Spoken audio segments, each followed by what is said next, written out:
So let's begin to do the Tunisian purl stitch. Now the purl is actually a little bit awkward to start with. So I'm just gonna show you this. So when we did the simple stitch, we came in front and we grabbed the yarn and we just did this. Okay? So we just came in the front.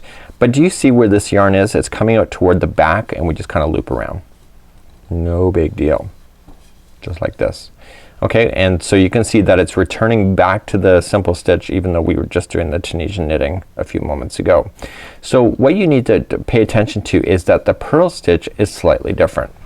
So what we're going to do is just back out. See how easy it is? So if you're screwing up in knitting, it's really hard to fix your errors. You do it in Tunisian, really easy. So what we want to do is before we start doing the purl is that we have to move the strand in front. Okay? So the strand is in front and we have to access this vertical strand. So we still are playing within these strands, but the yarn has to be moved forward before we go into that stitch. So I have my own technique, but it's in front now. And then you insert your hook in. So you can see that the yarn strand is coming out between the hook, okay, and down, and then we grab the yarn and pull through. And you can kind of see that it's kind of looped around this particular strand. So now that the string is now in front, it's just easier to do the remaining of the purls. So what I just do is that I move the hook down, and did you see how I just did that? I just didn't jump over that strand. Okay, so I just didn't go like this, because if I do that it's gonna move it back to being a regular simple stitch, which is fine if you're looking for that in your particular pattern. But to maintain the purl stitch, this string needs to remain down in front. So you can either just pull forward like this and insert your hook. Okay, so the strand is coming up underneath, you wrap it around your hook and pull through.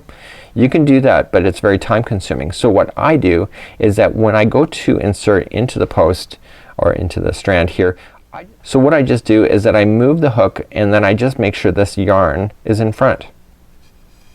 Okay, so that means that it will now be still coming underneath, and then I wrap. And what I just do is consciously or unconsciously, I'm not sure, I use my finger and I pinch, because if it's too tight in the back here it's gonna be hard to pull through. So I just kinda pinch so it doesn't pull any more extra yarn, and it's just easier. Okay, so you can either move it forward first, insert into the strand, then wrap the hook, or you can be lazy like me and just move it so that the hook is behind that strand, then go in, see, and it's still there, and pull through.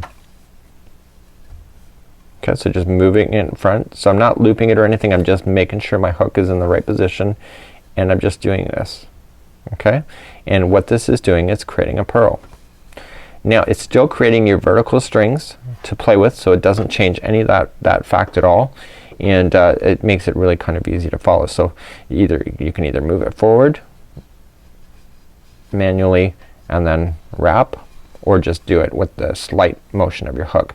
The end is still always the same like we've done before, again into the chain stitch. So there should be 2 strings pulling it through. So to go backward it's still the same thing, it's just chain 1, okay, through the first loop and then just pulling it through 2. Okay, and this changes the look of your particular stitch. So what we're doing is that in the future tutorials coming up is that we're gonna be mixing and matching our stitches that we're just learning today to be able to do a final project. So let's review this again.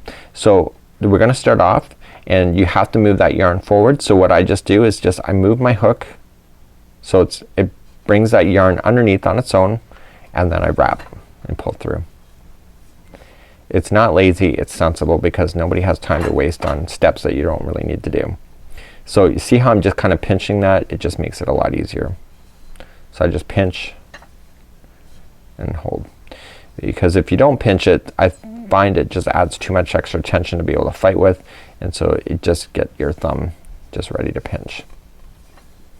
So this is the Tunisian purl stitch. So what we're going to do is that I'm gonna show you how to cast off, because we've talked about you know, the picket fence in the very beginning of this particular stitch part of this tutorial, and basically it leaves a hole in your work if you go to finish it on the other side. So let's just get in our final here. It's a chain stitch, and let's come all the way back. Okay, so let's just verify there's 10. 1 2 3 4 5 6 7 8 9 10. If there wasn't 10, I'd be in trouble right now, but there's still 10. It's okay. We're gonna just yarn over and pull through the first one, and then yarn over and pull through 2. So you're going to see that it's like a picket fence. You're gonna be able to see through this particular row. So we're gonna show you, I'm gonna show you how to cast off in just a moment.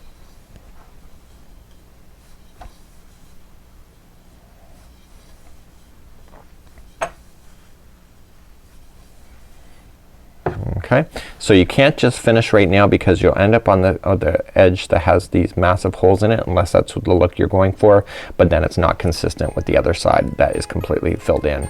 So let me show you how to cast off next.